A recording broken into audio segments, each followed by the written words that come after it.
الحمد لله الذي هدانا لهذا وما كنا لنهتدي لولا أن هدانا الله لقد جاءت رسل ربنا بالحق الصلاة والسلام والتحية والإكرام على سيدنا ونبينا بالقاسم مصطفى محمد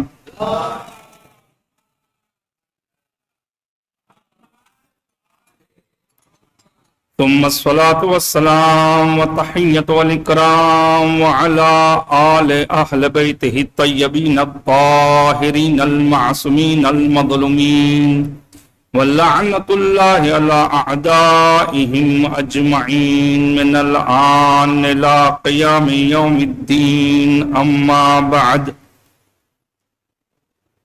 فقد قال سبحانه وتعالى في سورة كهف إنه فتية آمنوا بربهم وزدناهم هدى مع الصلوات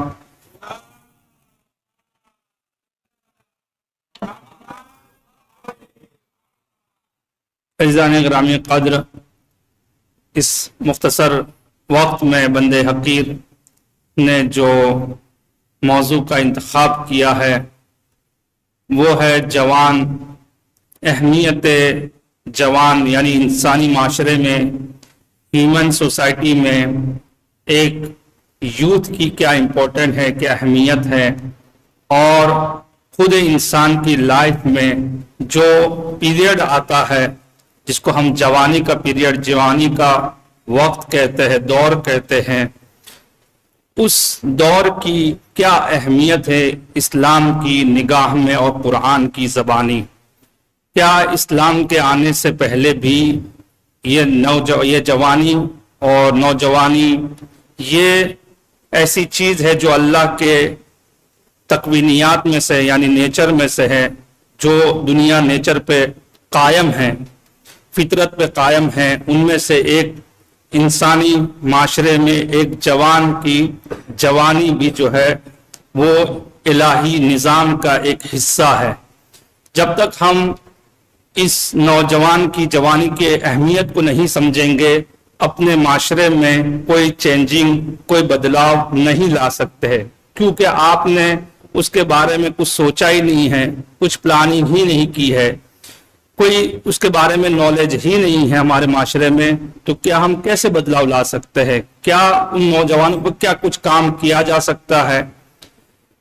سورہ کہف جو ہے وہ نوجوانوں کی، کچھ نوجوان جو ایماندار ہے اس پہ گفتگو کرتا ہے۔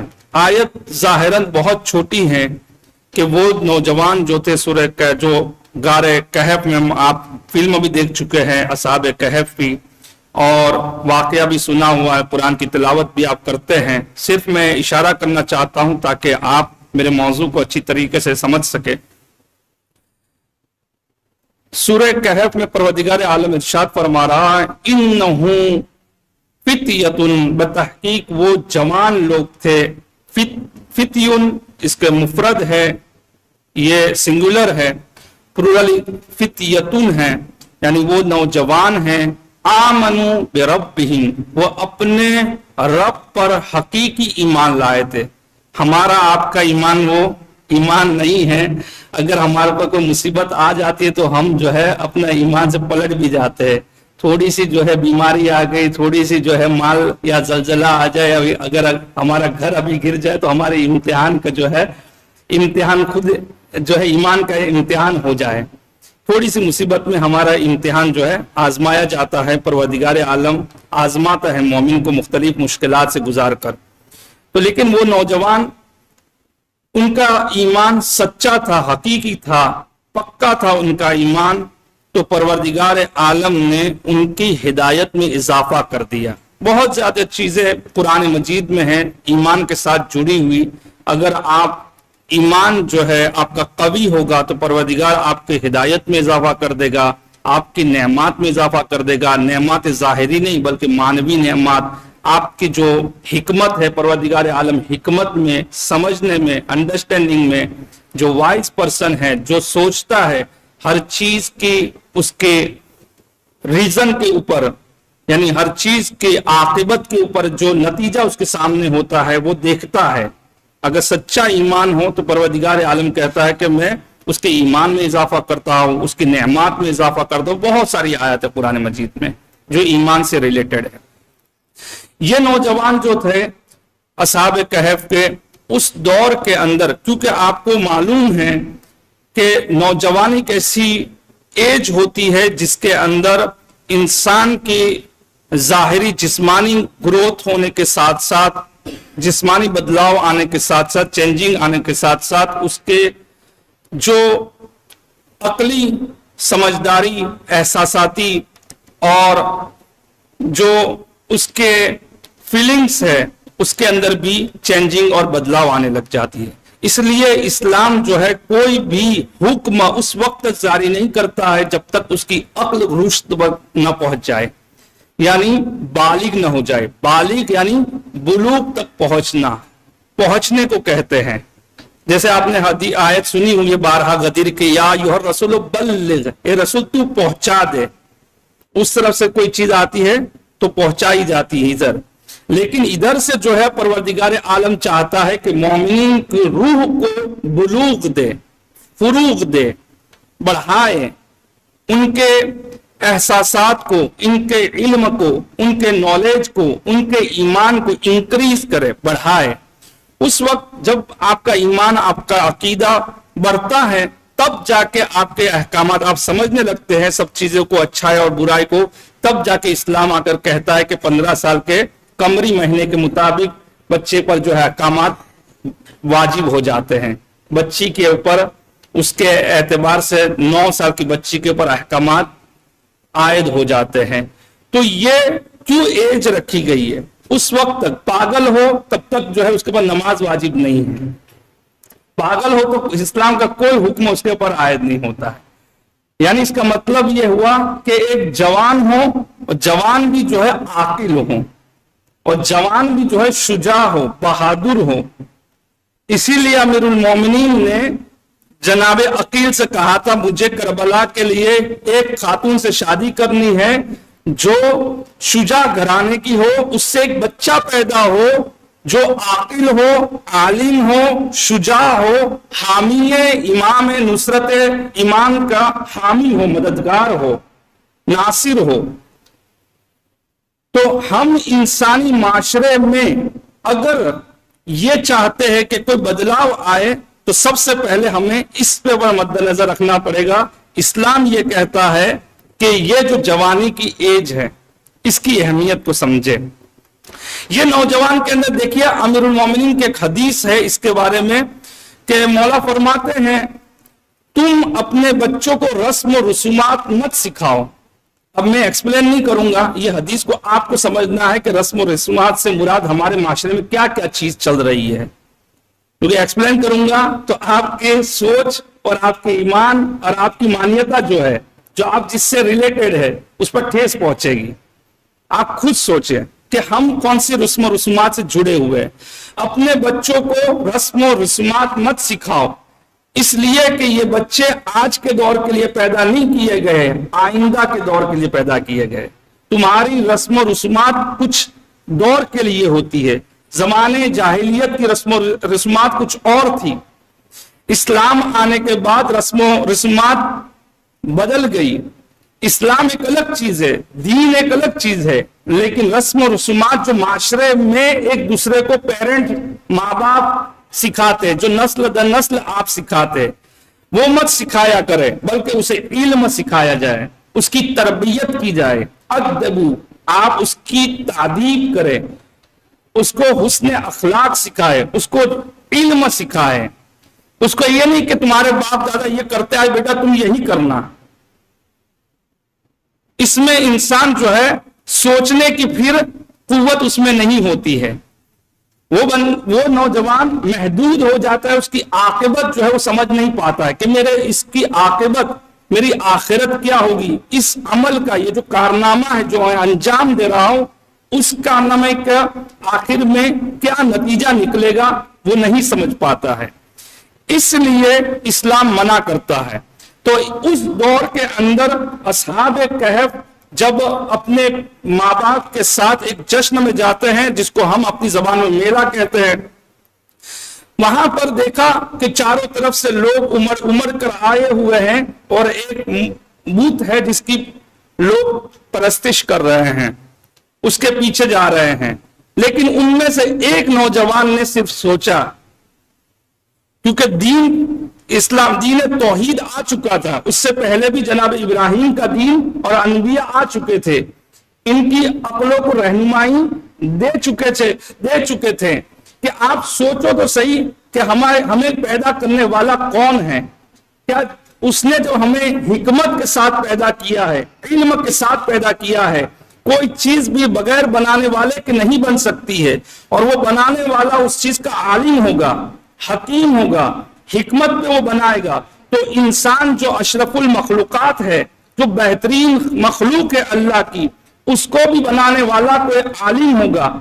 یہ سوالات جو ہے ایک نوجوان کے اندر اس دور میں پیدا ہوتے تھے، کیونکہ نبیوں نے ان کی عقلوں کو بیدار کیا تھا۔ تو یہ اصحاب کہف جو تھے وہ میلے میں جب گئے کہ چاروں طرف سے لوگ، آج کی زبان میں کہوں تو ڈانس وغیرہ کر رہے تھے، میلے میں رقص ناچ گانے چل رہے تھے۔ ایک نوجوان نے صرف سوچا کہ یہ جو کر رہے ہیں، جس کی پوجا کر رہے ہیں یا جس کی بھی عبادت کر رہے ہیں، وہ غلط کر رہے ہیں۔ وہ وہاں سے اس کے دل میں یہ چراغ ہدایت جلا، وہ وہاں سے اپنے آپ کو ہٹاتا ہے اور ایک درخت کے نیچے جا کر سوچنے لگتا ہے۔ یعنی اس سے معلوم ہوتا ہے کہ انسان کی جو آداب و اطوار و رسم و رسومات ہے وہ ہم ایموشنلی کرتے ہیں، سوچے سمجھے بغیر کرتے ہیں، کیونکہ فلاں کر رہا ہے تو میں بھی جا رہا ہوں، کیونکہ میرا دوست گیا ہے تو میں بھی جا رہا ہوں۔ یہ نوجوانوں کے لیے میں کہہ رہا ہوں۔ ایسا نہیں ہے کہ آپ جو ہے اپنے عقلوں کو کنار پہ رکھ دو اور ہر چیز کو کرنے لگ جاؤ۔ ایسا نہ ہو کہ ایک آدمی یہاں پر جو ہے آواز بلند کر دے، ہمیں بلائیں اور ہم سب لوگ اسی کے پیچھے کریں، ایک گاڑی آ کے جو ہے آپ کے اوپر یہ فلاں ہو گیا، ہم نے سوچا بھی نہیں، ہم نے اس کی تحقیق بھی نہیں کی، صرف دوڑ رہے ہیں۔ ایسا نہیں ہونا چاہیے۔ عقل کو کنار پہ رکھ کے جو ہے انسان کسی کام میں کسی مومنٹ کا حصہ نہ بن جائے، بلکہ سوچے۔ وہ ایک شخص جو ہے، وہ ایک جوان جو ہے اپنے آپ کو الگ کیا تھا، اس کو دیکھ کر سب کی عقل جو ہے وہ سوال پیدا ہونے لگا کہ یہ نوجوان کیوں یہاں سے ہٹا ہے۔ اور وہاں سے جو دوسرا نوجوان بھی یہی سوچ کے کہ یہ جو ہم کر رہے ہیں شاید کوئی غلط تو نہیں ہے، اب وہ سوال اس کے اوپر بھی ہونے لگتا ہے، وہ اپنے آپ کو بھی الگ کر دیتا ہے۔ ایسے 7 لوگ نوجوان جو ہے اپنے آپ کو اس جشن سے الگ کر دیتے ہیں۔ جب الگ کر دیتے ہیں تو ٹھنڈے دل کے ساتھ سوچتے ہیں کہ بھائی یہ کوئی رشتہ نہیں تھا ان کے ساتھ، یہ جو 7 لوگ تھے ایک دوسرے ساتھ کوئی ریلیشن نہیں تھا، صرف ایمان کا ریلیشن تھا۔ ان کے اندر جو چراغ ہدایت جلی تھی کہ جو ہم کر رہے ہیں وہ اس کا کوئی فائدہ نہیں ہے، ہم ایک بے جان چیز کے آس پاس گھوم رہے ہیں اور رقص اور آواز کر رہے ہیں، یہ جو چیز کر رہے ہیں ہم غلط کر رہے ہیں، ہمارا پیدا کرنے والا یہ نہیں ہے جس کے سامنے ہم پوری رات گزار رہے ہیں، یہ نہیں ہے کہ ہم پورا سج دہج کر اسی کے سامنے جا رہے ہیں اور پورا مال، پوری انرجی، پورا ٹائم ہم اسی پر جو ہے ڈال رہے ہیں۔ اس کا مطلب یہ ہوا کہ یہ کوئی حقیقت نہیں ہے۔ یہ لوگ ڈسکس کرتے، اپنے مباحث شروع ہوتا ہے، بحث و مباحث شروع ہوتا ہے، اس کے بعد آخر میں یہ سارے جو 7 لوگ تھے ایک دوسرے کے ساتھ عہد و پیمان کرتے ہیں، جو ہم سب کا بنانے والا ہے آج کے بعد ہم صرف اسی سے توسل کریں گے، اسی سے راز و نیاز کریں گے۔ ان کو عبادت کا طریقہ نہیں آتا تھا، اور اپنے آپ کو اس دور میں جو بادشاہ تھا اوقیانوس، جو قیصر روم جو تھا، وہ اس وقت کا بادشاہ ان کے اوپر بین لگاتا ہے۔ جب آپ ایماندار بن جاتے ہیں تو حکومت ہلنے لگتی ہے۔ ایک نوجوان کے صاحب ایمان ہونے سے حکومت کے اندر خدشہ واقع ہو جاتا ہے، اس وقت حکومت جو ہے اس نوجوان کے اوپر بین لگاتی ہے کہ یہ کہیں پر جائے نہ، ان کو محصور کیا جائے، محدود کیا جائے، ایسا نہ ہو کہ یہ اپنی آئیڈیالوجی، اپنا دین لوگوں کے درمیان میں پھیلانے لگ جائے۔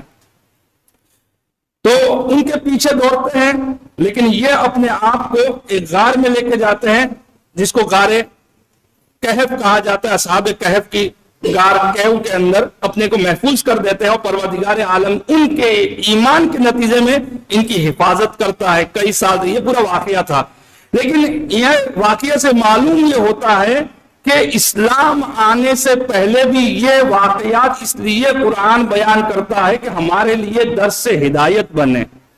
یہ ہمارے مومنین خالی ایمان لا لینا یا کلمہ پڑھ دینا زبانی کافی نہیں ہے، بلکہ اپنے معاشرے میں ہونے والے ہر رسم و رسومات کے اوپر سوال ہونا چاہیے، ہم کیوں کر رہے ہیں، یہ کہاں سے رسم و رواج آئی ہے، کیوں کی جا رہی ہے، کیا معصوم نے کی ہے یا نہیں کی ہے، کیا معصوم نے ہم نے بتایا ہے، کیا اللہ اس سے راضی ہوتا ہے، کیا یہی اظہار محبت ہے یا نہیں ہے۔ یہ سوالات نوجوانوں کے اندر پیدا ہونے چاہیے۔ تو یہ نوجوانی کے اندر کے آپ کے سامنے میں نے بیان کیا۔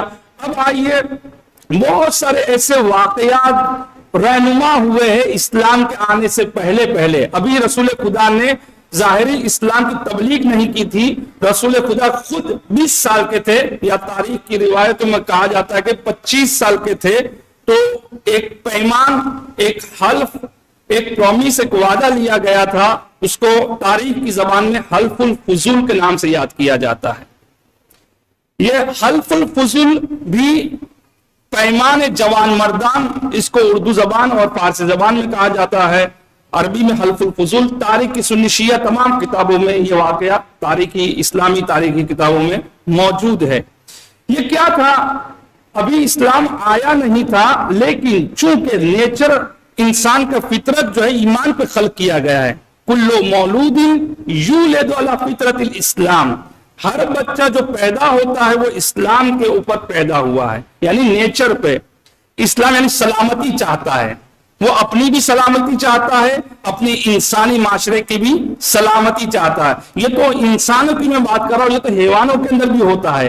آپ اگر حیوان کو ایک جگہ چھیڑیں گے تو اس کے ساتھی جو ہوں گے آپ کے اوپر اٹیک کریں گے، حملہ کریں گے، اس کا دفاع کریں گے۔ یہ فطرت تو ان میں بھی ہوتی ہے، لیکن ہم کتنے بے حس ہیں، اگر کسی کے اوپر اٹیک ہو جائے، کسی کے اوپر ظلم ہو جائے، لیکن ہم آواز بلند کرنے کے لیے تیار نہیں ہوتے۔ یہ اس وقت جو ہے اسلام آنے سے پہلے یمن سے ایک شخص نکلا تھا، وہ بزنس مین تھا، تاجر تھا، وہ اپنا کالا، اپنا کام کا، اپنا بزنس کا جو گڈز تھے وہ لے کر آتا تھا، مکے میں آ کے بیچتا تھا۔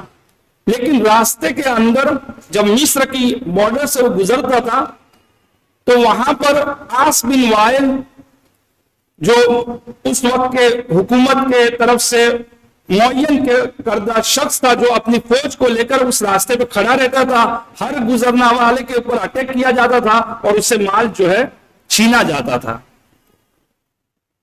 اور ایسے بہت سارے لوگ تھے جن کو اسلام میں شامل کیا گیا، ان کے کردار بھی آپ کو پتا ہونا چاہیے۔ جو لوگ ابھی شیعہ میں آ رہے ہیں ان کو بھی معلوم ہونا چاہیے کہ یہ عاص بن وائل، ان کی روایتیں ہم جو لیتے ہیں وہ پہلے کون لوگ تھے۔ صحیح ہے، ایسا نہ ہو کہ ہم اندھون ان سے روایتیں لینے لگ جائیں۔ یہ عاص بن وائل عمرو عاص کا باپ تھا، اور وہ مسلمان ہونے کے بعد ظاہر سی بات ہے جب مسلمان ہو جائیں گے، جب حکومت میں آئیں گے تو اپنی عادت تو چھوڑیں گے نہیں، حکومت کے اوپر بیٹھنے کے بعد بھی امانت میں خیانت کریں گے۔ تو یہ بعد میں بھی یہی کرتے رہے ہیں جو معاویہ کی طرف سے یہ کارنامے انجام دیتے تھے۔ وہ بندہ جب اس کے پاس ظلم ہوتا ہے تو پہلی مرتبہ اٹیک ہوا تھا اس کے اوپر اور یہ مال چھینا گیا تھا، لیکن جب مکے میں آیا تو اسے چونکہ توحیدی دین پھیل چکا تھا، انبیاء آ کر پھیلا چکے تھے اور رسول خود بھی موجود تھے، اس وقت اسلام کا اعلان ظاہراً نہیں کیا تھا، لیکن کچھ لوگ تھے جو صاحب ایمان تھے، جیسے امیر المومنین علیہ الصلوۃ والسلام اور دیگر صحابہ اور دیگر اہل بیت علیہ الصلوۃ والسلام کے گھرانے کے لوگ۔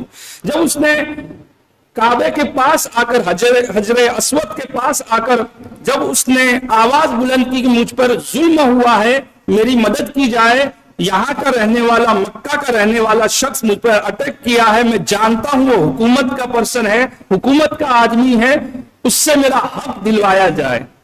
تو جو صاحبان ایمان لوگ تھے وہ وہیں پر جمع ہوتے ہیں حجر اسود کے پاس، اور اس شخص کو لے کر وہاں پر جمع ہوتے ہیں، اور رسول خدا وہاں پر کہتے ہیں کہ یہ جوان لوگ اس بات پر اکتفا کریں، عہد باندھے، پیمان باندھے، آپس میں ایگریمنٹ کرے کہ جب بھی کہیں پر بھی کوئی چاہے غائب ہو چاہے کوئی پرایا ہو، اس کے اوپر کوئی اپنا ہو یا پرایا ہو، کوئی حاضر ہو یا غائب ہو، کسی پر بھی اگر ظلم ہوا ہو تو ہم اس کا حق ضرور دلوائیں گے۔ اس عہد کو تاریخ اسلام نے حلف الفضول کے نام سے یاد کیا ہے۔ حلف کہتے ہیں قسم کو، عہد کو، پیمان کو۔ فضول یعنی بافضیلت ترین، وہ فضول ہماری زبان والا فضول نہیں، بافضیلت ترین عہد، پیمان جو مکے میں سب سے پہلے باندھا گیا وہ یہ تھا کہ ہم اپنے شہر کے اندر امن و امان قائم کریں گے۔ کبھی بھی کسی وطن کے اندر امن و امان قائم نہیں ہو سکتا ہے جب تک خود ہم عہد نہ کر لے کہ کوئی باہر کا آ کے ہمارے اوپر سے ہم پر حملہ کرے۔ اگر کوئی باہر والے کو اوپر ابھی حملہ کرے گا، جب وہ باہر والے کے اوپر حملہ کر سکتا ہے تو کل آپ کے اوپر بھی حملہ کر سکتا ہے، آپ کے اہل و عیال کے اوپر بھی حملہ کر سکتا ہے، آپ کی بھی مال و دولت چھین سکتا ہے۔ جب اپنا پاور وہ دکھا سکتا ہے تو کل آپ کی چیزوں کے اوپر سلامت نہیں رہنے والی ہے۔ ہمیں خود اسلام بیدار کر رہا ہے، اندر کا نیچر ہمیں کہتا ہے کہ ہم آپس میں مل جل کر ایک دوسرے کا دفاع کریں۔ تو یہ حلف الفضول میں کچھ ایگریمنٹ کی شرط و شروط کچھ باندھی گئی، اور اس کے بعد اس عاص بن وائل کے گھر پر جا گئے، اور خود جو جوان تھے وہ جوانوں نے اس سے وہ لوٹا ہوا مال لے کر اس کو حق دلایا جاتا ہے۔ یہ پہلے جوانوں کے کارنامے ہیں۔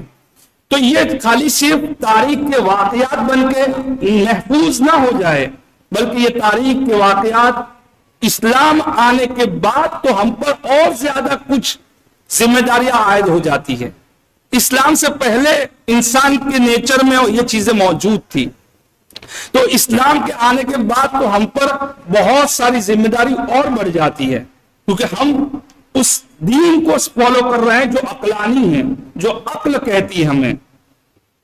تو اس کے بعد ہم خود آج کے نوجوانوں سے میں کہوں گا کہ جو لوگ آپ کو سکسیس کا بہانہ دکھا رہے ہیں، سکسیس کی جو اس دنیا داری دکھا رہے ہیں کہ سکسیس اور کامیابی یہ ہے کہ یہ کروں گے تو کامیاب ہو جاؤں گے، اتنا حاصل کروں گے تو کامیاب ہو جاؤں گے، صرف وہ دنیا کا کچھ حصہ آپ اچیو کر سکتے ہیں، دنیا کا کچھ حصہ حاصل کر سکتے ہیں۔ ایسا نہیں ہے کہ آپ پوری دنیا کو جو ہے تسخیر کر دیا ہے، پوری دنیا کو تسخیر کر دیا ہے، حاصل کر دیا ہے۔ مثلا ایک نوجوان جو ہے آج کی دنیا کے اندر ایجوکیشن لائن میں ہے، تو یہ سمجھتا ہے کہ میں اس پوسٹ پر پہنچ جاؤں، یہ چیز، یہ درجے حاصل کر لوں، یہ امتحان دے دیا، میں نے یہ سرٹیفکیٹ حاصل کر لیا تو اب بس میں کامیاب ہو گیا۔ ایک بزنس مین جوان ہے، اس نے یہ سوچا کہ میں اگر اتنا پیسہ کما لوں، اتنی ارننگ کر لوں تو پھر میں جو ہے کامیاب ہو جاؤں گا، سکسیس ہو جاؤں گا، اور وہ یہی سمجھتے ہیں کہ اتنی ارننگ کر لیا کہ میں بنگلہ، گاڑی، موٹر گاڑ، یہ جو ہے آس پاس میں نوکر چاکر، یہ ساری چیزیں میں اچیو کر لوں تو میں کامیاب ہو جاؤں گا۔ اس کو نوجوان جو ہے کامیابی سمجھتے ہیں آج کے دور میں۔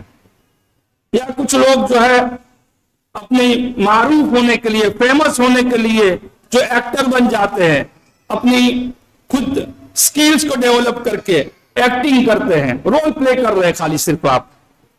اس دنیا کے اندر ہر انسان اپنے اپنے لائف کے سیکٹر میں صرف کچھ مختصر عرصے کے لیے وہ رول ماڈل، رول پلے کر رہا ہے، کوئی کردار پیش کر رہا ہے، لیکن وہ حقیقی کامیابی نہیں ہے۔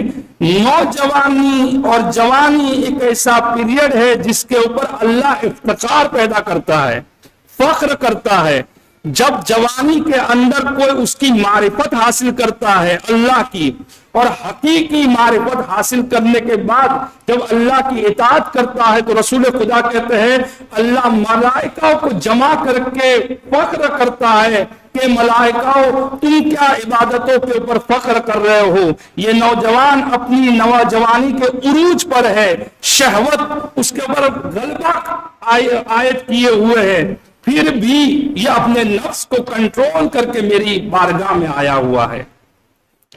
میں فخر کرتا ہوں اس نوجوان کی عبادت کے اوپر۔ اسی لیے امیر المومنین جب عبادت کرتے تھے تو ملائکہ کہتے تھے کہ ہمیں اس شخص کے پیچھے نماز پڑھنے کی توفیق دے اللہ، اس لیے کہ یہ نماز ایسی پڑھ رہا ہے کہ ہمیں ایسا محسوس ہو رہا ہے کہ آسمان تک اس کے برکاتوں کا نزول، برکاتوں کے اثرات ہمیں آسمانوں تک محسوس ہو رہے ہیں۔ اللہ پھر بھی اس وقت کہتا تھا یہ کوئی اور نہیں، جبرائیل یہ تمہارا استاد امیر المومنین ہے، جبرائیل یہ میرا وہ عابد بندہ ہے، اگر وہ کسی بھی زندگی کے کسی حالت میں بھی اگر کھڑا ہو جائے گا وہ اپنی عبادت سے لغزش نہیں کھائے گا۔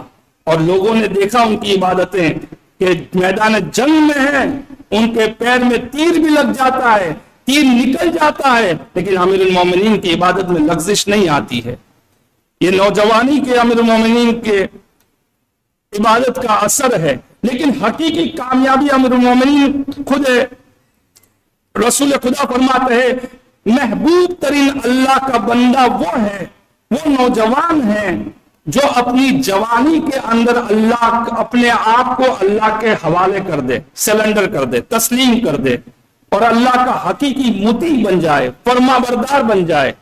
اس حدیث کے اوپر جب سائل نے سوال کیا کہ کیا دلیل ہے کہ اللہ جو ہے ہم نوجوانوں کو اوپر، اللہ ہم نوجوانوں کو پسند کرتا ہے اور اللہ ہم نوجوانوں کی کامیابی حقیقی یہی سمجھتا ہے، تو اس وقت امیر المومنین نے یہ آیت پڑھی تھی وَمَن يُطِعِ اللَّهَ وَرَسُولَهُ وَيَخْشَ اللَّهَ وَيَتَّقِيهِ فَأُولَٰئِكَ هُمُ الْفَائِزُونَ۔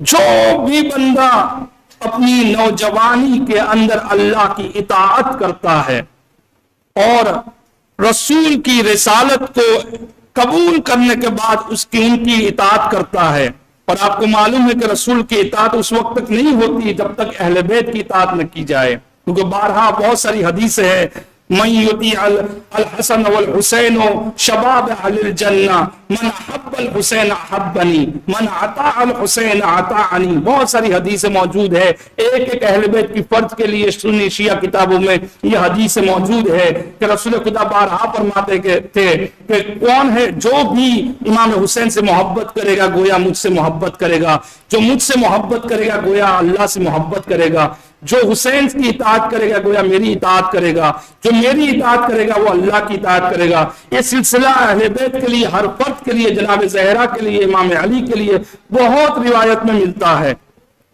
تو اس وقت رسول کی اطاعت کرنے والا نوجوان من یطع اللہ ورسولہ ویخشی اللہ، اور اللہ کا خوف کھانے والا نوجوان، اللہ کے اس کا ڈر ہو، خوف ہو، تنہائی میں ایک نوجوان ہو لیکن اسے خوف خدا اتنا طاری ہو جائے کہ اس کی معرفت دل سے چھلک اٹھے اور آنکھ سے آنسو بہ پڑے۔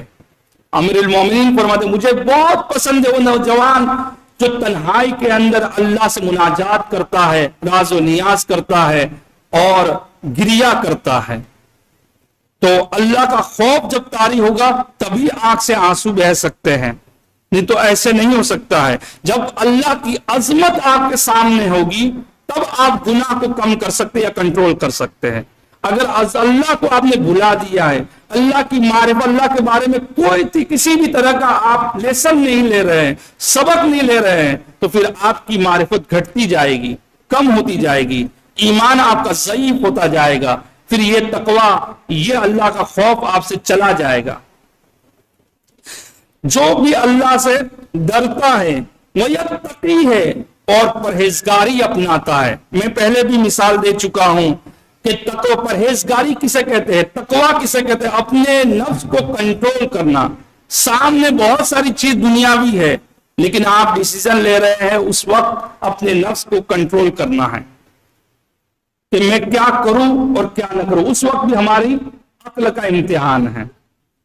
کون سی چیز اسلام منع کرتا ہے، کون سی چیز سے اسلام جو ہے ہمیں کرنے کا حکم دیتا ہے. تقوی جو ہے پرہیزگاری، جیسے ایک ڈاکٹر آپ کو نسخہ لکھ کر دیتا ہے اور آپ کو کہتا ہے کہ اس دوا کے ساتھ ساتھ، پہلے کے ڈاکٹر دیتے تھے، اب تو آج کے ڈاکٹر تو یہ بھی نہیں دیتے ہیں، نسخہ ساتھ میں جو ہے آپ کو کیا کھانا چاہیے اور کیا نہیں کھانا چاہیے آج کے ڈاکٹر نہیں بتاتے ہیں. تو پہلے کے حکیم ڈاکٹر جو وائز ہوتے تھے، حکیم ہوتے تھے، وہ اس کا ریزن، اس کی جڑ کو پکڑتے تھے بیماری کی، اور اس جڑ کے ساتھ ساتھ اس کی شفا کی بھی، دوائی کی بھی، اور اس کا سائیڈ ایفیکٹ، یعنی ان کو پتا تھا کہ یہ کھانے سے یہ ہوتا ہے، اس لیے آپ کو یہ بھی بولتے تھے کہ یہ دودھ نہیں لینا یا کوئی کھٹی چیز نہیں کھانا، یہ چیز نہیں کھانا، آپ کو جو ہے ساتھ ساتھ میں پرہیز کرنے کے لیے کہا جاتا تھا. تو یہ پرہیز کرنا یعنی بچنا ان چیزوں سے جو آپ کے ایمان کو خراب کرتی ہو، آپ کی طہارت کو، آپ کے جو فطرت ہے اس فطرت کو، اس نیچر کو، اس سوبھاؤ کو جو اس پر رکاوٹ بنتا ہو، وہ چیزوں سے پرہیز کرنے کا نام تقوی ہے. پرہیز کرنے کا نام. یہی لوگ جو صفت اللہ کی اطاعت کرتے ہیں جوانی میں، جو رسول کی اطاعت کرتے ہیں، جو آل محمد کی اطاعت کرتے ہیں، اللہ کا خوف رکھتے ہیں، تقوی اختیار کرتے ہیں، فَأُولَٰئِكَ هُمُ الْفَائِزُونَ، یہی حقیقی کامیاب لوگ ہیں، یہی سچے لوگ ہیں. تو یہ دنیا کی یہ تقوی جو ہے لائف کے ہر سیکٹر میں نظر آنا چاہیے، زندگی کے ہر مقام پر، ہر شعبے میں. آپ چاہے کسی بھی جگہ پہ چلے جائے، ایسا نہیں ہے کہ میں مسجد میں آؤں تو میرا ایمان سلامت، باہر جائے بزنس لائن میں چلا گیا تو وہاں پر جو ہے امانت میں خیانت کرنے لگ جاؤ. ایک بندے نے وعدہ کیا، امیر المومنین فرماتے ہیں نوجوانی کے اندر 3 چیزوں کی حفاظت کرو. آپ اپنے آپ کو ایسا بنا لو، ایسا امین بنا لو کہ سارے شہر کے لوگ آپ کے پاس امانت رکھنے آ جائے.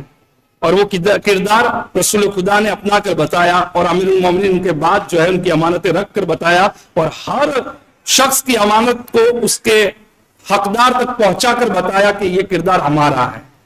اور جب امیر المومنین کر سکتے ہیں تو امیر المومنین کے چاہنے والے امانت میں خیانت کیوں کر رہے ہیں؟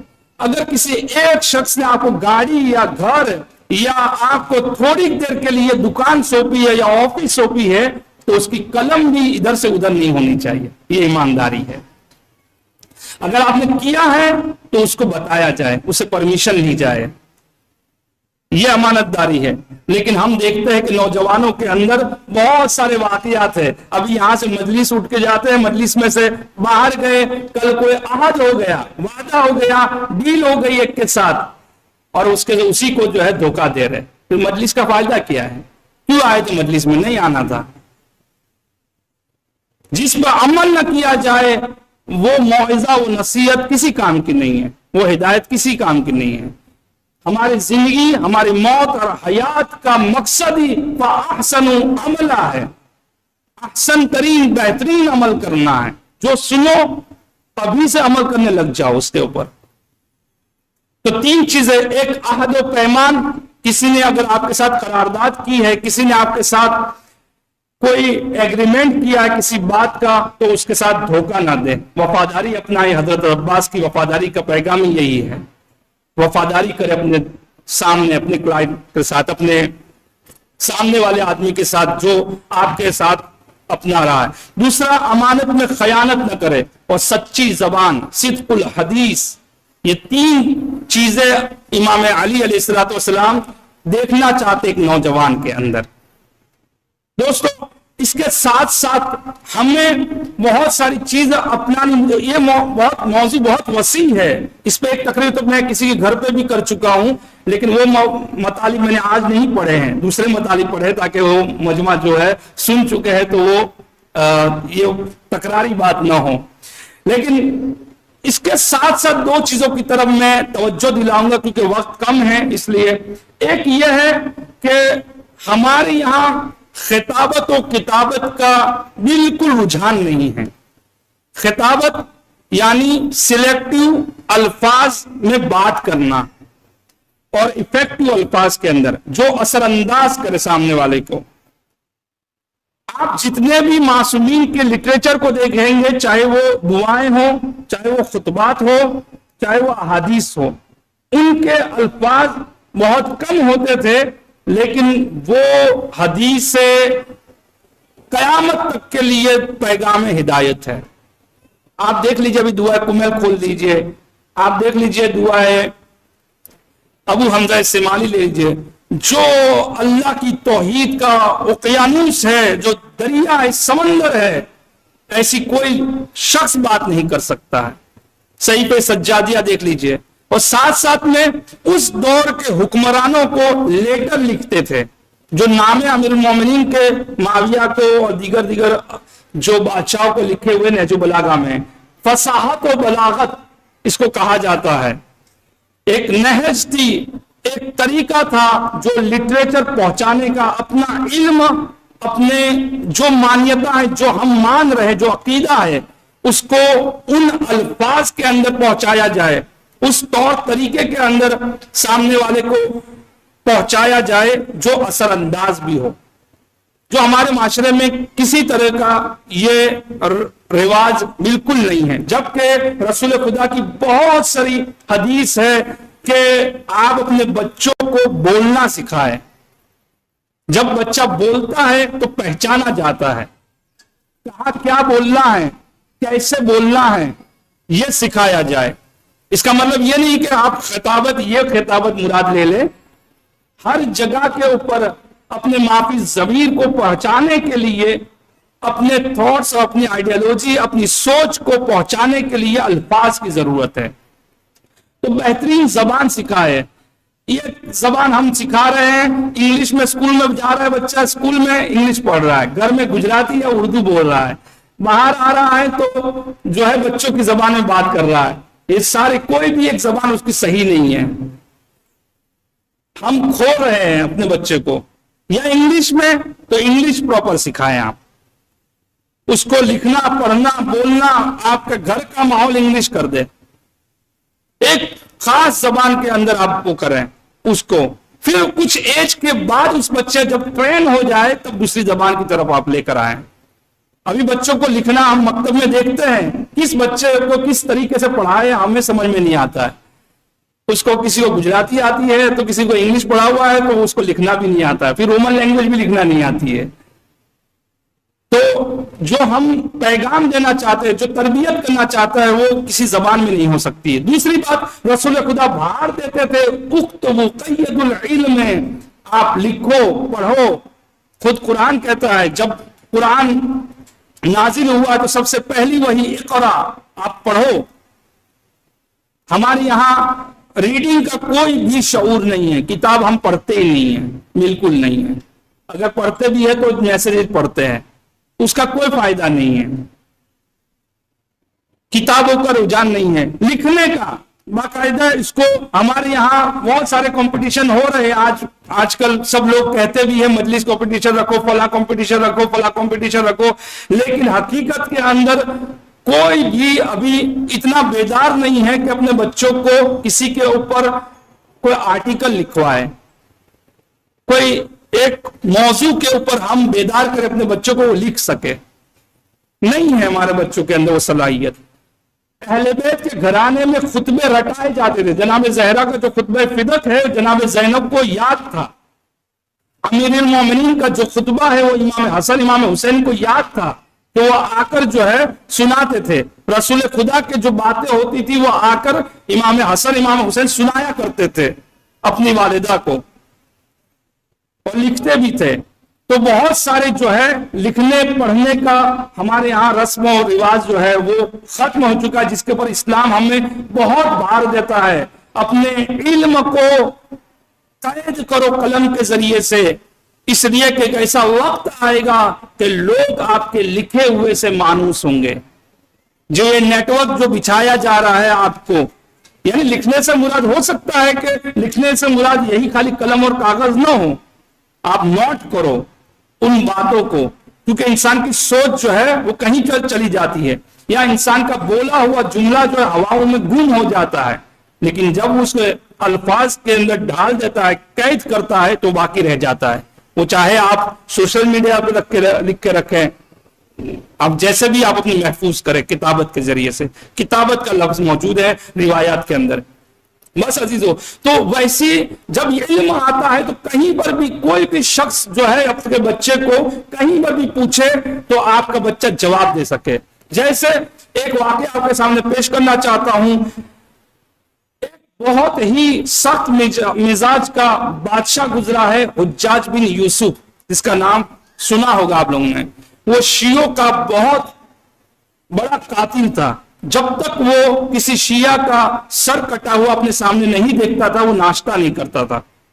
اتنا سخت مزاج اور اتنا ہی جو ہے دشمن تھا شیعوں کا، لیکن ملتا ہے کہ اس نے، کیونکہ بادشاہ بھی اپنی تفریح کے لیے جایا کرتے ہیں، اور کہاں پر اللہ کس کو کہاں ہدایت دینا چاہتا ہے، کس کو کہاں پر تذکر دینا چاہتا ہے وہ نہیں جان سکتا، وہ سوچ بھی نہیں سکتا ہے۔ جو چیز وہ دربار میں حاصل نہیں کر سکتا ہے، ہو سکتا ہے کہ اللہ جنگلوں میں، پہاڑوں میں، صحراؤں میں اس کو نالج دے دے۔ ایک مرتبہ تفریح کے لیے نکلتا ہے اور جاتے ہوئے اپنی شہنشاہی خیموں کے ساتھ گزرتا ہے۔ جب وہ مصر کا ظاہراً واقعہ ملتا ہے تو مصر کی پہاڑیوں سے گزر رہا ہوتا ہے کہ اس جگہ پر اپنے خیمے نصب کرنے کا، کیونکہ بادشاہ تھا، حکم دیتا ہے، وہاں پر کھانا، لذیذ کھانا پکوایا جاتا ہے۔ وہ وہاں پر ٹھنڈی ٹھنڈی ہوا جو دریا کے کنارے سے آ رہی تھی کہ اتنے میں دیکھا کہ ایک بھیڑ بکریوں کا جھرمٹ آ رہا ہے، گلہ آ رہا ہے، اور اس نے دیکھا کہ ایک شخص، ایک لڑکا ہے، نوجوان ہے، جو اپنے آپ کو اونٹوں کے نیچے چھپائے ہوئے ہیں۔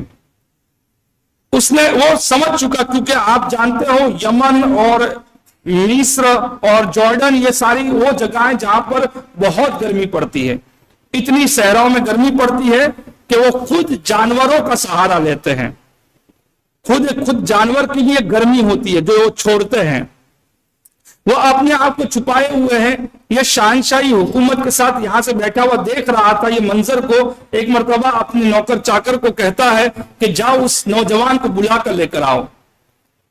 اس نوجوان کو لایا گیا، وہ پہلے تو انکار کر رہا تھا، اس نے کہا کون بلا رہا ہے؟ کہہ رہا بادشاہ بلا رہا ہے۔ کہ بادشاہوں سے ہمارا کیا لینا دینا، ہماری جو ذمہ داری ہے، میں بھیڑ بکریوں کی رسپانسبلٹی، ذمہ داری مجھے سونپی گئی ہے، میں کسی کے یہ بھیڑ بکریاں لے کر آیا ہوں۔ یہ دیکھیں نوجوان کا علم دیکھیے گا اس دور کا۔ میں آپ کو جو توجہ دلانا چاہ رہا ہوں کہ اپنے بچوں کو، اپنے نوجوانوں کو زبان بولنا سکھائے، کہاں پر کیا بولنا ہے، کس بادشاہ کو کیسا جواب دینا ہے، کس پولیٹیشین کو کیسا جواب دینا ہے، کس نیوز والے کو کیسا جواب دینا ہے، کب کیا سوال پوچھا جائے گا۔ یہ جو ہم ایکٹیویٹی کر رہے ہیں اس کے پیچھے پلان ہے، بہت سارا جو ہے ہدف ہے ہمارے، اور وہ ہدف یہی ہے کہ ہمارے نوجوانوں کو بیدار کیا جائے تاکہ کوئی سوال کرے ان سے تو وہ جواب دے سکے کم از کم۔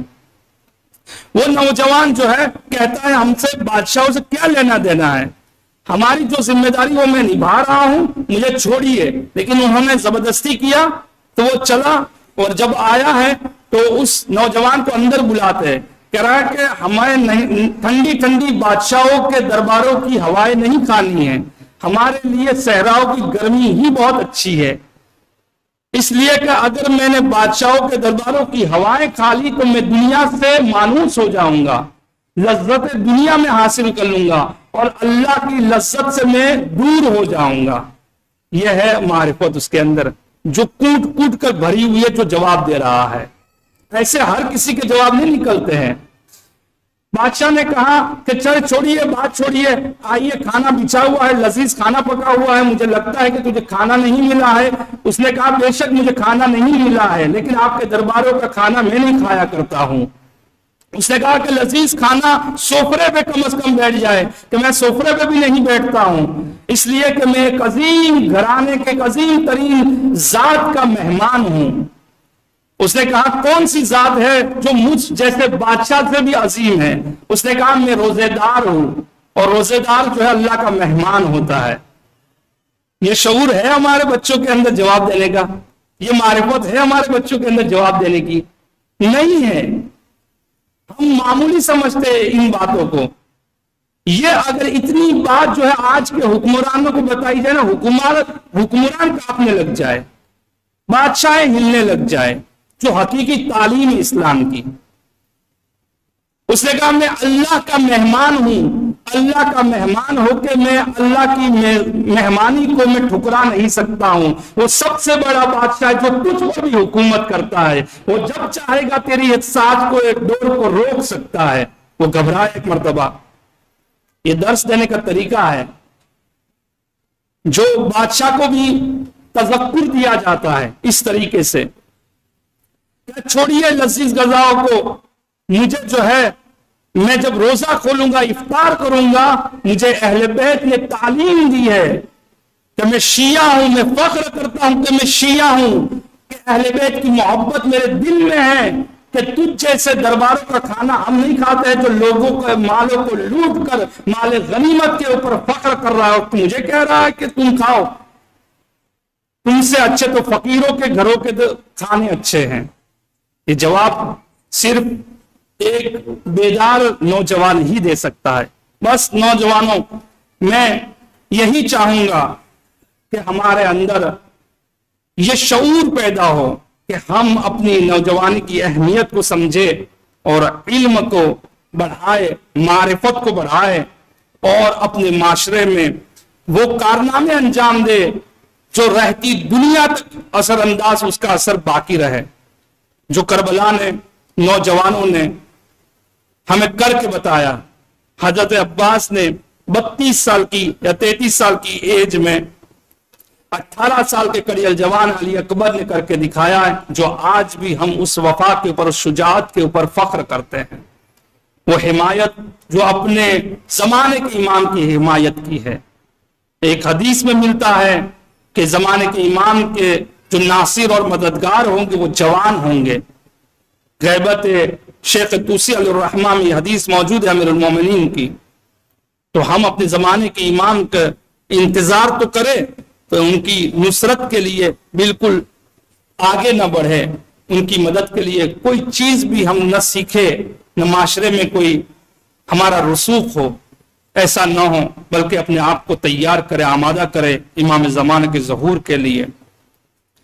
ہاں عزیزو، یہ سفر کا مہینہ چل رہا ہے۔ یہ سفر کا مہینہ بہت ہی دشوار اور سنگین گزرا ہے آل محمد کے لیے۔ اس میں آپ کو صرف سوچے، احساس کرے، ہمیں اور آپ کو اگر کسی شہر سے کوئی بے عزت کرتا ہے تو ہمارا دل نہیں چاہتا ہے کہ ہم اس شہر میں واپس جائیں۔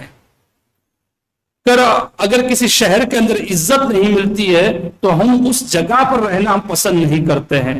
وہ آل محمد جن کا وقار اور شان اور شوکت مدینہ میں تھی، انہوں نے مدینہ چھوڑا ہے، کربلا آئے ہیں، وہ کوفہ آئے ہیں، امیر المومنین کی حکومت تھی جہاں پر اہل بیت کے گھرانے کی شان اور شوکت تھی۔ جانتے ہو آل محمد کی کتنا مقام تھا؟ جناب زینب سلام اللہ علیہا جب مدینہ میں تھی تو یحییٰ مازنی کہتا ہے کہ میں امیر المومنین کے گھر کے قریب رہتا تھا، میں رات کی تاریکی میں کبھی بھی میں نے اہل بیت کی مستورات کو نہیں دیکھا ہے کہ دین کے اندر پردے میں بھی، حجاب میں بھی باہر آ گئی ہو، کوئی ایک خاتون کو بھی نہیں دیکھا ہے۔ لیکن ایک رات کی تاریکی میں مجھے نیند نہیں آتی تھی، میں نے دیکھا کیونکہ میرا دروازہ گھر کے امیر المومنین کے گھر کے دروازے کے آگے تھا، مدینہ میں نے دیکھا کہ ایک امیر المومنین رات کی تاریکی میں باہر آئے ہیں اور ایک مستور ہے جو اپنے حجاب کے اندر باہر آئی ہوئی ہے، امیر المومنین کے پیچھے کھڑی ہے۔ تھوڑی دیر میں امام حسن آتے ہیں جو دائیں جانب کھڑے ہو جاتے ہیں، کچھ دیر کے بعد امام حسین آتے ہیں جو بائیں جانب کھڑے ہو جاتے ہیں۔ یہ عصمت کی ملکہ تمام امام معصوم اماموں کے اندر رہ کر رات کے اندر چل رہی تھی۔ مجھے محسوس ہوا کہ میں تحقیق کروں کہ یہ چھوٹا سا قافلہ کہاں جا رہا ہے۔ میں نے دیکھا کہ یہ قافلہ مدینے کے اندر قبر رسول پر پہنچا ہوا ہے۔ تھوڑی دیر میں وہ بیوی بیٹھ جاتی ہے اور پیچھے امیر المومنین ہو جاتے ہیں۔ وہ بیوی گریا کر رہی تھی۔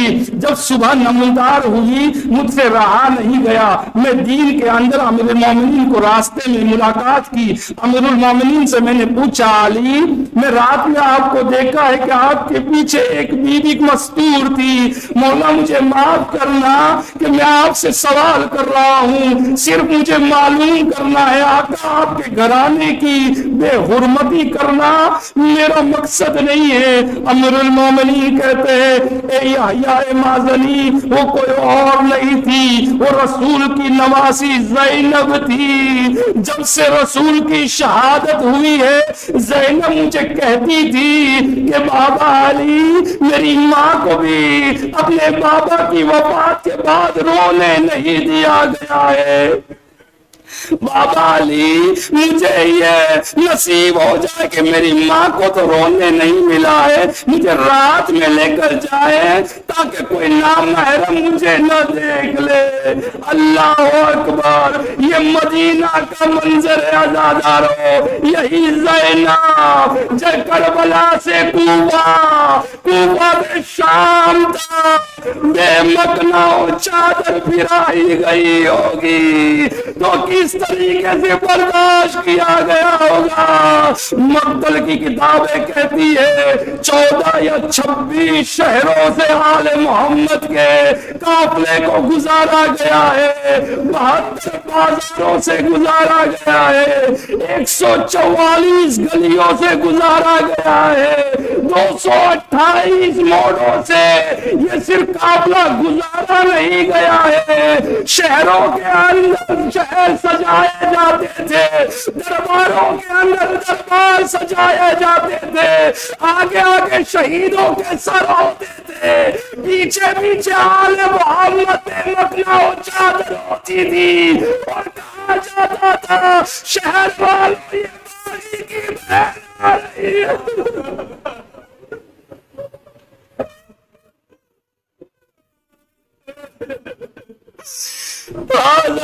ایک ایک شہر کی روایتیں ملتی ہے، کبھی آنا میں کتابیں کھول کھول کر بتاؤں گا آل محمد کو کس شہر سے کس شہر میں کون سی مظلومیت ڈھائی گئی ہے۔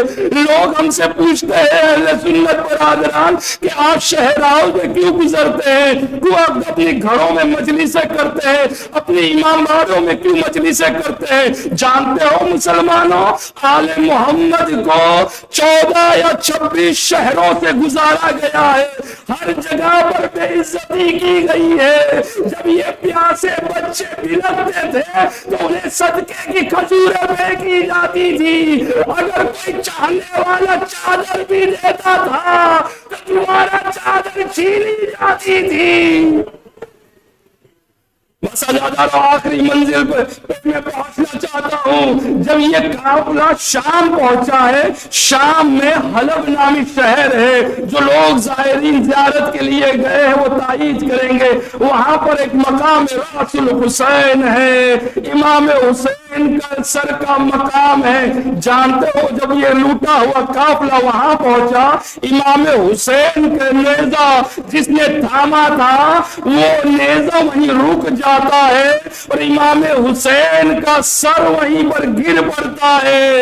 جب دیکھا چاروں طرف سے شہر والے آئے ہوئے ہیں کہ وہاں اس پتھر سے تازہ خون جاری بل پڑتا ہے، عزاداروں یہ منظر دیکھ کر تمام حلب والے جمع ہوئے ہیں. جب جمع ہوئے ہیں تو ایک مرتبہ سید سجاد سے شمر ملعون آ کر پوچھتا ہے کہ یہاں پر حسین کا سر کیوں گر گیا ہے, یہ معجزہ کیوں ہوا ہے؟ امام سجاد کہتے ہیں اس لیے کہ امام حسین نہیں چاہتے ہیں کہ ان کی بہن کے سر پر نامحرموں کی نگاہیں پڑتی رہے. کچھ دیر تک یہ شہر والے میرا منظر دیکھے اور زینب کے سر سے نگاہیں ہٹ جائے, وہی حلب کا واقعہ ملتا ہے. اتنا تھکا ہوا قافلہ تھا, عزاداروں یہ بیویاں جنگلوں کا کانٹوں کا سفر طے کر کے پہنچی ہوئی تھی کہ امام حسین کی گھرانے کی ایک بیوی ہے جو حاملہ تھی. امام سجاد کہتے ہیں ارے میرا سلام ہے اس محسن پر جو مدینہ میں شہید کیا گیا, اور میرا سلام ہے اس شہید پر جو حال میں اس کی ماں کا حال میں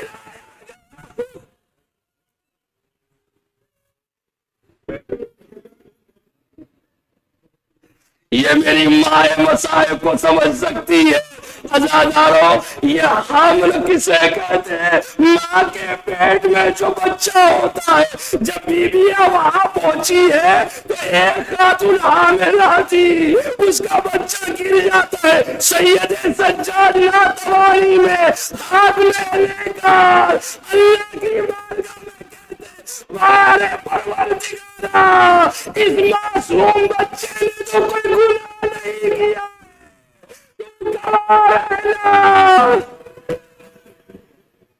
اللہ لعنت اللہ علی القوم الظالمین.